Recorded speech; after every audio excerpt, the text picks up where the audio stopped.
nossos próximos 2 aliados são Aminadab Nunes, vice-presidente de Operações e Pessoas, veterano da indústria de software, Amin, como é conhecido, está na CIT desde 1997. É responsável por ajudar a definir a visão e estratégia de entrega de vantagens competitivas a clientes através de tecnologias inovadoras e disruptivas, por meio da adoção dos princípios Lean como filosofia de gestão e o desenvolvimento ágil como ferramenta-chave. Amin teve um papel importante ao liderar internamente a transformação Lean da CIT e ao apoiar clientes em suas próprias jornadas em busca de uma real geração de valor para seus negócios. Mestre em Ciência da Computação pela Universidade Estadual de Campinas, também possui MBA pela Fundação Getúlio Vargas. Nosso outro aliado é Sérgio Saraiva, profissional com ampla experiência em gestão de pessoas, passando também por operações de vendas, tecnologia, industrial e finanças, além de gestão corporativa. Trabalhou por mais de 20 anos na Anheuser-Busch InBev, a Ambev, no Brasil, por onde teve seu início como trainee, alcançando a liderança nas unidades do Brasil, Peru e China. Vamos receber, por favor, Sérgio e Amin.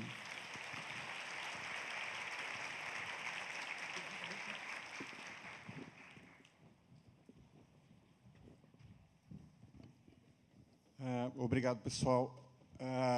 Acho que tem uma oportunidade super bacana aqui. Na realidade, eu queria bater um papo com o Sérgio e eu queria convidar vocês a bater esse papo com ele também. A gente vai fazer o seguinte, eu vou começar, então, esse papo por 20 minutos, e daí, nos 10 minutos finais, eu vou convidar vocês a se juntar a gente. O que eu acho bacana, que eu vou tentar explorar aqui do Sérgio, na realidade, é uma perspectiva pessoal. O Sérgio está à frente de uma missão super especial na Cielo, e eu queria pegar um pouquinho do cérebro dele, de como é que ele enxerga essa missão, onde é que eles estão, o que eles têm experimentado, o que é que tem dado certo.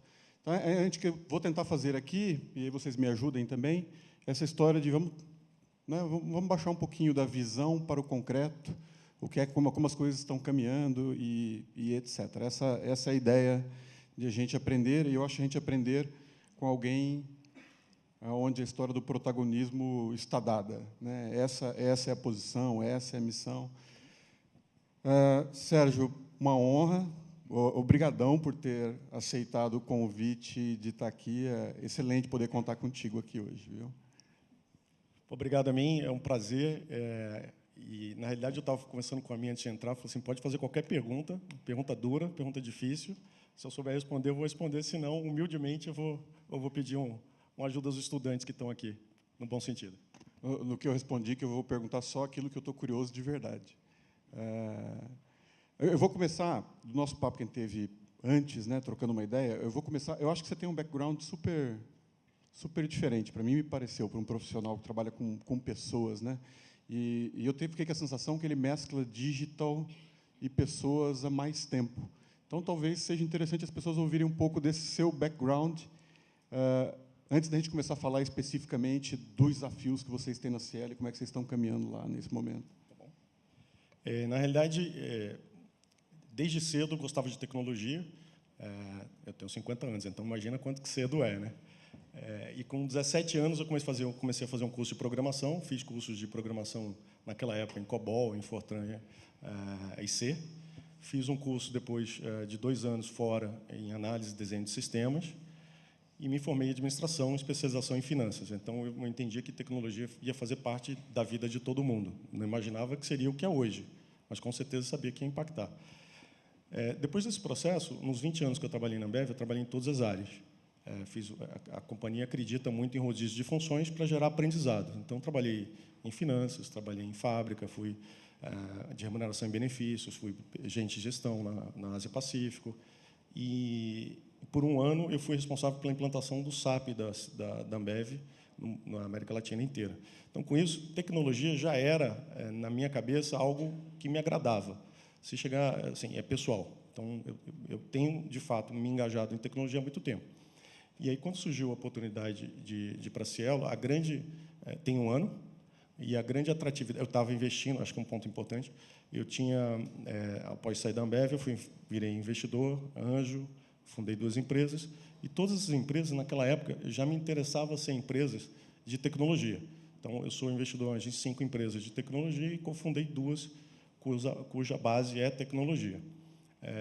Nesse sentido, quando o Gouveia, que é o presidente do Cielo, foi me convidar para ir, a grande atratividade para mim era o shift cultural, toda a transformação cultural que a gente está falando aqui, e para ele era exatamente alguém que tivesse a vivência de tecnologia, recursos humanos, negócios, para trazer essa informação, trazer essa cultura para a companhia. Então, não fosse alguém puramente de negócios, alguém puramente de RH, mas alguém que combinasse um pouco dos dois para ajudar a impulsionar, para ganhar velocidade, na realidade, na própria Cielo. E, nesse processo, o que a gente está aprendendo, a mim, é basicamente o seguinte: o que foi dito aqui, não adianta, a gente pode ter tecnologia, pode ter dinheiro, pode ter pessoas, mas assim, tem que ser de cima, tem que ser uma decisão do CEO, tem que ser uma decisão do comitê executivo, do conselho, e, sinceramente, não é mais uma questão de opção, essa evolução digital. Estou me antecipando um pouco, mas essa questão de evolução, eu estava até conversando com o Christian ali, não é uma questão de opção. Ir para o digital, na essência, em praticamente 100% dos negócios, é simplesmente uma questão de sobrevivência. Então, é mais drástico, realmente é para impactar, mas é uma questão que vem de dentro mesmo. Você não é que eu tenho dinheiro ou não tenho dinheiro. Se você não tiver dinheiro, você está morto daqui a alguns anos. Quanto tempo, não sei. Perfeito. Eu acho essa história da participação do CEO ela é uma parte chave na equação. Nossa vivência ela mostra isso, né? Assim, essa clareza, esse senso de urgência, essa clareza de, cara, é agora ou é agora. Né, a posição de liderança que vocês têm, então, ter esse senso de urgência nessa posição de liderança comunica muito. Mas aí eu fico especialmente curioso, e aí talvez você possa falar um pouquinho de onde é que vem essa sensação de, cara, e isso, pessoas é determinante nessa equação, né? Trazer alguém com esse expertise. Como é que te chegou esse desafio? E como é que você enxergou esse desafio? Por que pessoas, nessa história em particular, já nasceu com esse nível de protagonismo?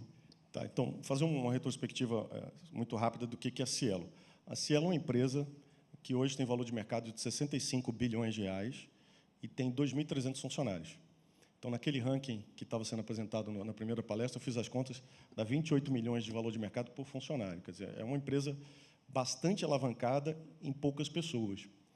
Portanto, quando a gente olha qual o grande diferencial competitivo de uma empresa como a Cielo, são pessoas. Né? Cérebro é o que faz a diferença. Por quê? Porque a Cielo não existia 22 anos atrás. Ela cresceu tudo isso e tão rápido porque simplesmente tinha um momento de mercado, mas porque era alavancado muito forte em pessoas, em tecnologia. Então, para ter uma ideia, dos 2.300, tem mais ou menos metade que é de vendas, e tem 1.100 que fica na matriz. Desses 1.100, 550 são TI. Então, a gente se autodetermina, se autodefine, na realidade, como sendo uma fintech. Somos uma grande fintech. E aí, a parte de pessoas, de transformação, passa a ser tão vital, porque, na realidade, é mais drástico ainda do que eu tinha falado de sobrevivência, mas para uma empresa que cresceu tão rápido, ela pode cair tão rápido. Não vai ser de hoje para amanhã, mas a gente sabe que é urgente, é emergente a transformação, mas é importantíssimo pensar que pessoas, de fato, são um grande diferencial competitivo. E aí, a minha experiência que eu tenho a agregar é o conhecimento do negócio, impulsionando, fazendo perguntas que agregam valor ao negócio. No dia a dia, eu diria o seguinte: a vontade, o capital intelectual da Cielo é muito forte. Então, é muito bom para um lado, mas também é muito difícil para o outro lado. Então, as pessoas, para mudar, evoluindo um pouco na pergunta, mas as pessoas, para mudar, elas têm um senso crítico muito forte. Eu trabalhei em outras áreas de negócio que não têm senso crítico. Então, as pessoas demoram a ser convencidas, mas, uma vez convencidas, elas atropelam quem estiver na frente. Então, é um processo mais duro, talvez, mas, ao mesmo tempo, uma vez feito, ele é mais consistente. Não sei se foi claro. Perfeito.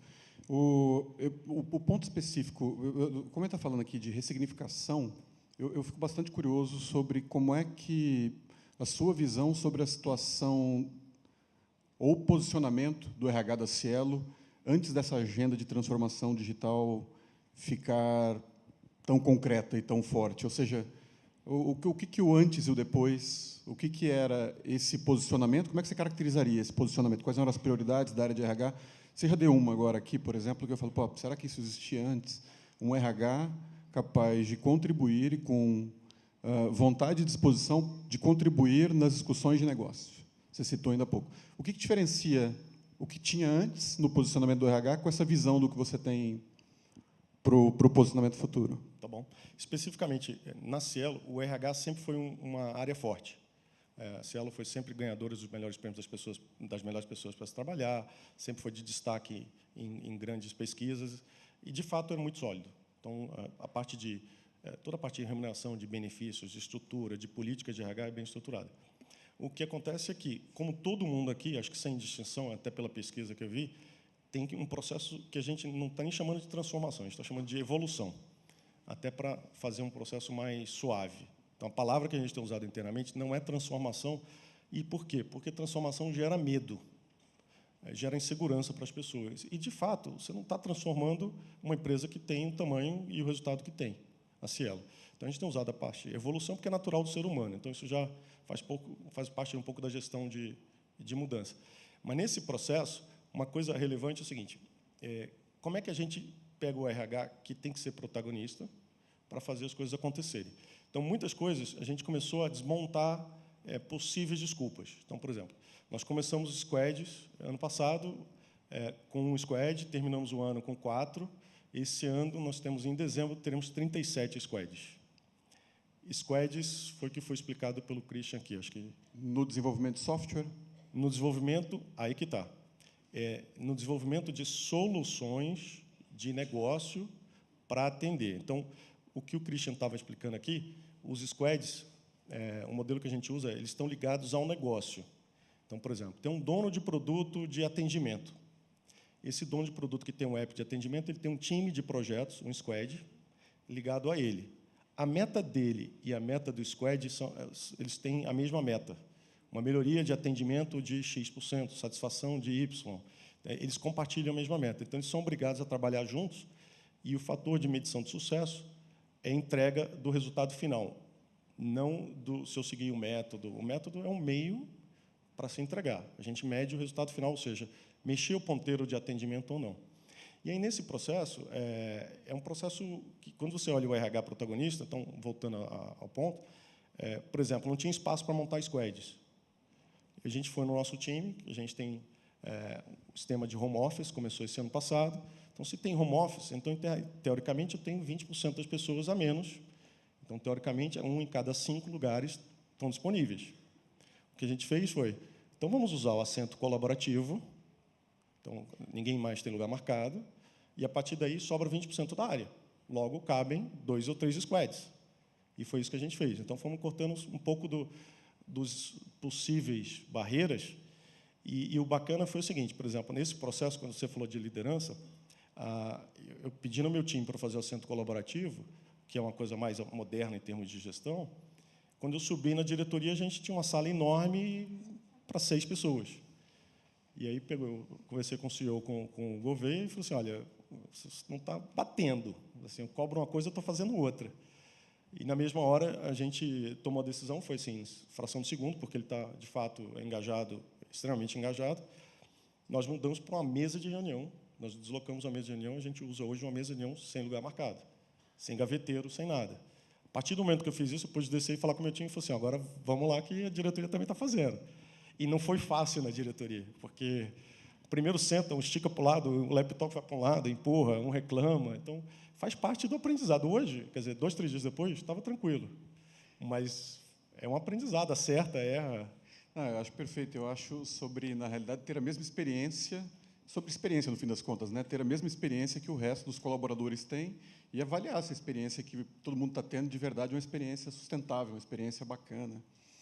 Eu fico com 2 pontos particulares, como você está falando. Eu percebo essa capacidade de articular propostas de um jeito novo de trabalhar. Então, eu falo, esse é um RH que ele precisa ampliar o leque de conhecimento. Porque se eu preciso, né, vou propor squads, por exemplo, então eu preciso entender isso melhor. Provavelmente eu preciso ir em algum lugar, eu preciso entender, eu preciso ver isso de maneira concreta. E o outro aspecto que eu vejo para esse tipo de proposta é a possível articulação que você tem que fazer, né? Porque aqui eu tenho tecnologia, eu tenho negócios. Então, eu queria que você explorasse um pouco dessas duas coisas, né? Essa habilidade, da onde vem essa habilidade de propor essa mudança no jeito que a gente está de verdade produzindo valor para os clientes.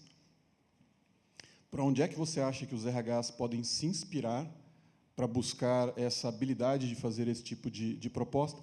E como é que você enxerga essa questão de articular com todo mundo na mesa, né, esse processo de mudança?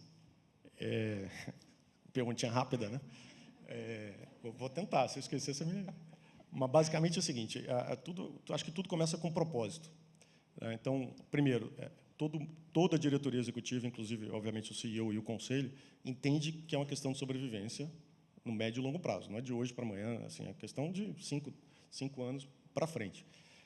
Então, existe esse alinhamento. A segunda coisa, basicamente, é o seguinte, a gente fez um alinhamento de metas, de metas individuais. Então, por exemplo, a motivação, a empresa é bastante meritocrática, a gente tem serviços financeiros, então a meritocracia está no sangue, e a gente tem cada vez reforçado mais. Mas, assim, as metas... Então, vou dar um exemplo. Tinha uma transformação digital, uma meta de transformação digital, evolução digital, corrigindo, para a TI. Eu fui lá, levantei a mão e falei assim, eu queria essa meta. Na hora que a gente estava definindo as metas de dezembro para janeiro. Eu falei assim, eu quero essa mesma meta. E aí, o que eu vou fazer? A parte que me cabe vou precisar rever competências, modelo de avaliação, modelo de feedback, modelo de remuneração variável, trimestral, não trimestral. Então, eu me ofereci para pegar isso. E aí, obviamente, os pares olham assim e falam assim, poxa, assim, não, se essa é a prioridade da companhia, eu quero ter. Eu quero ter e quero ser ativo. Então, acho que a grande diferença, talvez, fosse no sentido de... Eu acho que ninguém sabe o que vai dar, abrindo o coração com vocês. A gente começou esse processo há 1 ano e pouco atrás e não sabemos onde vai dar. Mas só sei uma coisa, ficar parado é a pior coisa que pode acontecer. Então, comecem a fazer pequenas coisas e coisas que consigam trazer resultado. Então, vou dar um exemplo aqui. Um dos princípios disto da Cielo é o cliente no centro. Acho que todo mundo deve ter isso também. E o que a gente fez? A diretoria executiva, a cada 2 meses, estava numa cidade. Só que o resto da companhia, não. Então, não são 15 pessoas, 10 pessoas, 8 pessoas que vão empurrar a companhia. O que a gente fez, de uma maneira estruturada, a gente propôs que a Cielo inteira, quem não é vendas, visitasse o cliente. E, obviamente, é uma coisa nova, inclusive para o setor. Então, a primeira reação foi assim, pô, esse cara está maluco, né? Na realidade, deu muito certo. A gente fez, no mês de setembro, fez o mês do cliente, trouxemos cliente para uma reunião como essa, sem briefing, 3 clientes de tamanhos distintos, falaram coisas boas e coisas ruins, sem briefing nenhum. E o bacana foi que, no final do mês, a gente colocou voluntariamente, então, dos 1.100, voluntariamente, 700 quiseram visitar cliente. Voluntário. E foi assim, a melhor experiência da vida, a gente visitou mais de 5.500 pontos de venda num dia só, em duplas. Então, o ponto é o seguinte, você vai dando uma sementinha aqui, você vai dando uma sementinha ali, então, hoje as pessoas começam a falar, pô, mas e o cliente? Mas e aquilo? E o papelzinho que engasga? E a bobina que falta? Então, você começa a despertar. Como foi dito aqui pelo Christian, é uma jornada.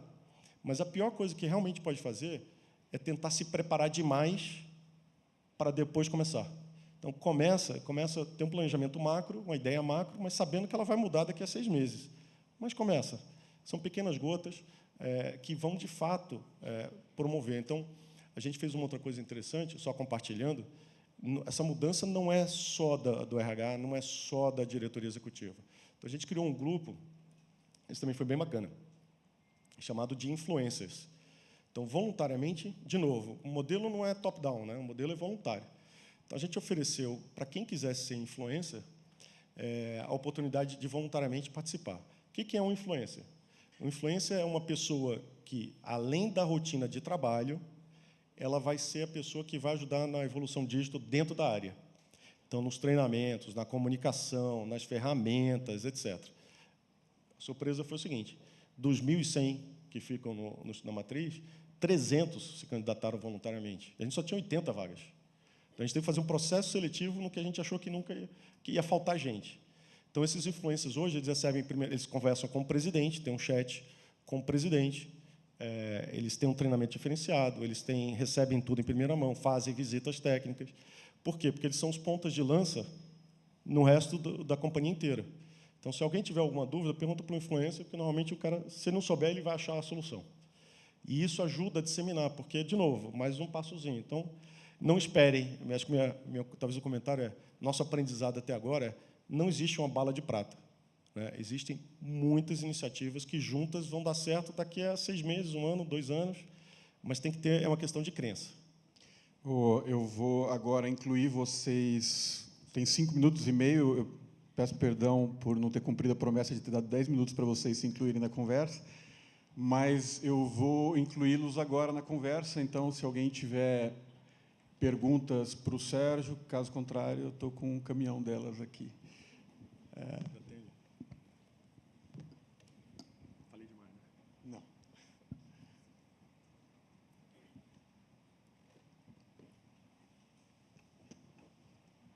Opa, Sérgio, tudo bom? Opa.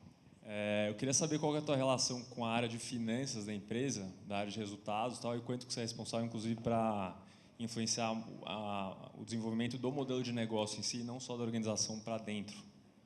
Se você tem esse papel também ou não, como é que funciona?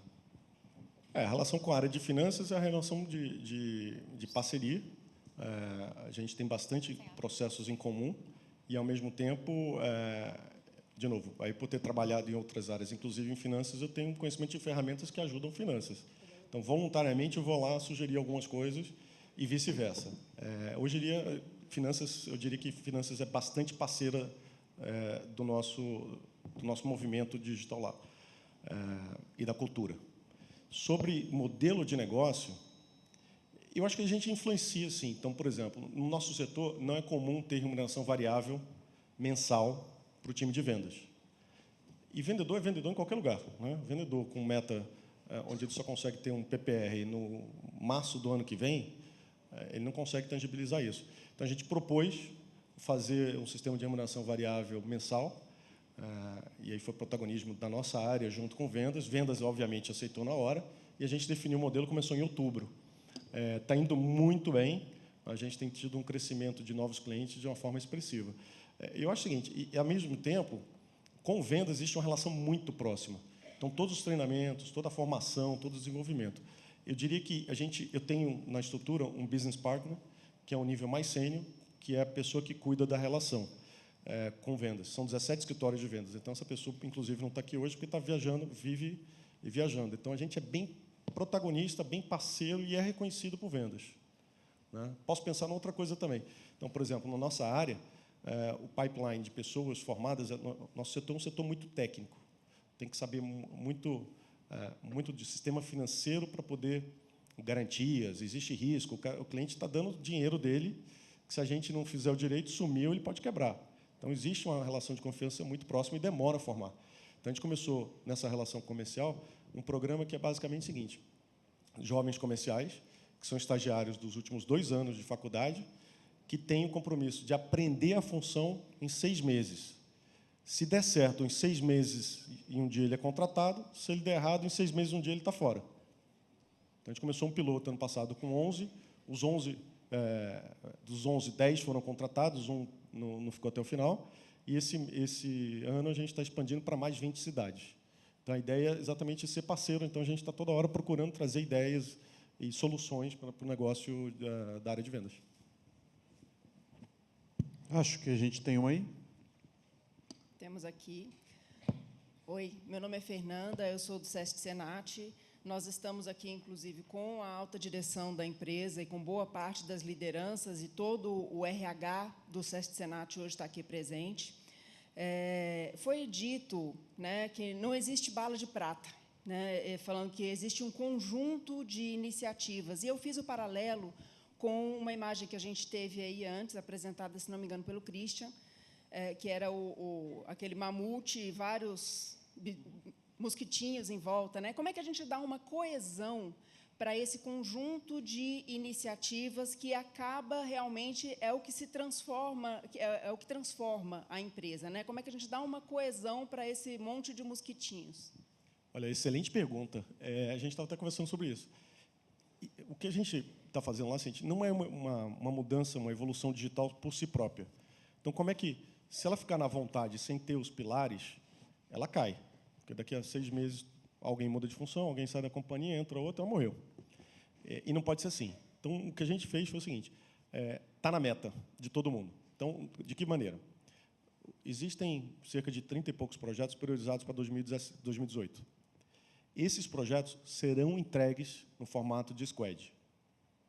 Não tem opção. Então, o que cabe a nós, a minha área, a área da TI, etc., é estruturar os projetos para entregar os projetos. Mas a meta só será considerada batida se for entregue o resultado usando um meio de squads. Então, o que está acontecendo agora é o contrário. São as áreas pedindo, assim, quando é que eu começo o meu squad? Porque eu tenho que entregar a minha meta que está no orçamento.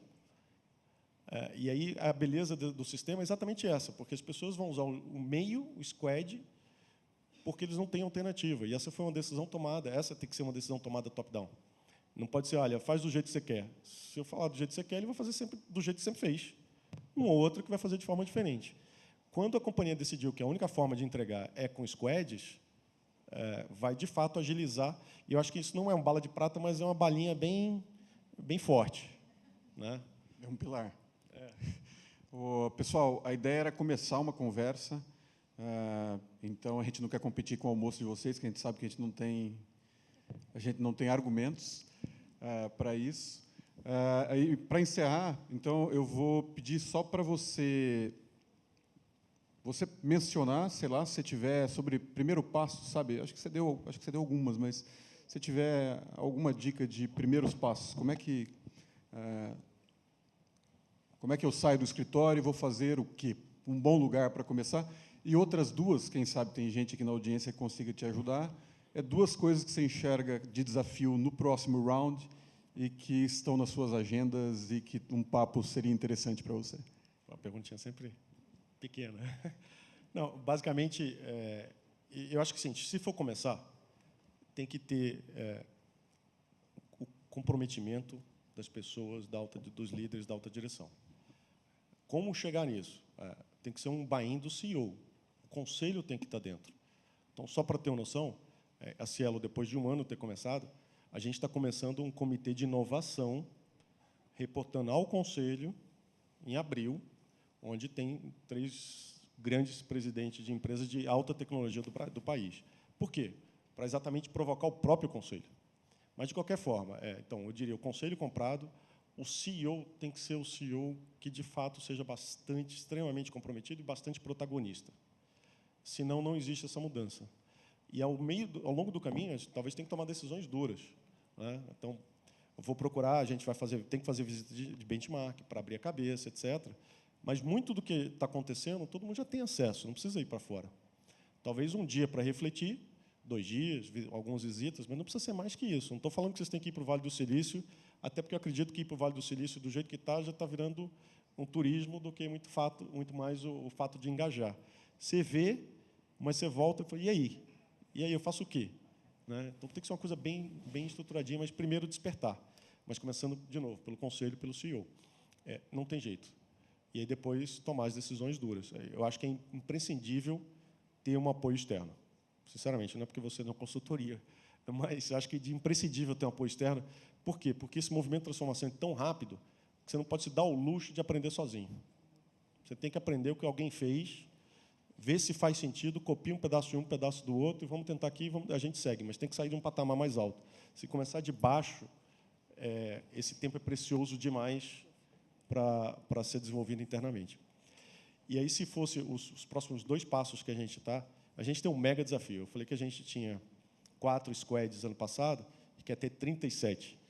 Cara, isso dá um frio na barriga, eu perco o resto dos cabelos, mas porque é muita gente. Se são 10, nós vamos sair de 10 pessoas por squad, nós vamos sair de 40 pessoas alocadas em squads para 370. E tem uma mudança que é importante, é que, de vez em quando, você entra, tem um cara com Rastafari no café, você não está acostumado. Para mim, não tem problema, mas é uma mudança para a própria companhia, né? Então, esse desafio de fazer o staff, de treinar, de aproveitar pessoas internas, do xadrez de pessoas, que a gente quer aproveitar, valorizar quem está na companhia. Mas nem todos vão conseguir ficar, porque é muito rápida essa transformação. Acho que esse é o maior desafio. Acho que, se eu pensar em 2018, esse xadrez de pessoas, tentando formar os squads, seria, de fato, a grande preocupação para 2018 e, ao mesmo tempo, a grande oportunidade, porque, dando certo, nós vamos entregar 37 projetos no formato squad e vai ser, de fato, ímpar na história da companhia. Sérgio, obrigadão por compartilhar a sua experiência. Pessoal, muito obrigado por se juntar a gente nesse papo aqui. Tá? Eu que agradeço. Obrigada, Sérgio. Obrigada a mim.